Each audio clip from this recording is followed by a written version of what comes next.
Здравствуйте, мои друзья! Сегодня мы с вами приготовим блюдо, подходящее для завтрака. Это будет омлет, и приготовим мы его на воде. Нам понадобится 4 яйца, вот так вот венчиком или вилочкой разболтать их, взбивать не нужно, и вылить в мерный стакан, чтобы определить, какой объем яиц у нас получился. У меня примерно 250 миллилитров это получилось, и теперь нам нужно отмерить такое же количество молока. То есть количество молока и количество яиц в объеме должны быть одинаковыми. Все размешиваем, не взбиваем, добавляем соль, перец по вкусу и все как следует размешиваем. Друзья мои, если вам нравится видео, ставьте лайк, это поможет продвижению видео. Его увидит большее количество зрителей, а пошаговый рецепт вы сможете посмотреть в описании под видео.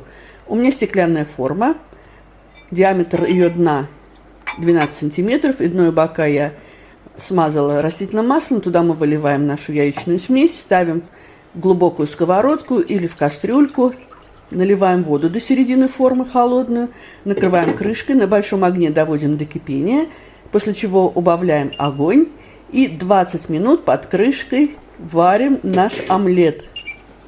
Посмотрите, вы видите, он по всей поверхности поднялся одинаково, это значит, он готов. Вот так он выглядит через 20 минут. Лопаточкой или ножом острым проводим по бортикам, чтобы его легко было достать из этой формы. Переворачиваем на тарелку.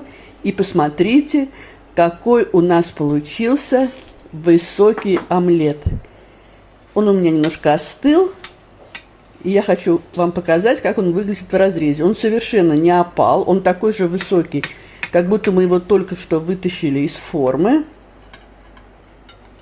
Посмотрите, посмотрите, какой он красивый в разрезе, какой он воздушный.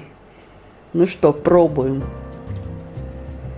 Друзья мои, это очень вкусно. Омлет нежный, сочный, очень-очень вкусный. Готовится совсем несложно. Приготовьте себе или вашим близким на завтрак.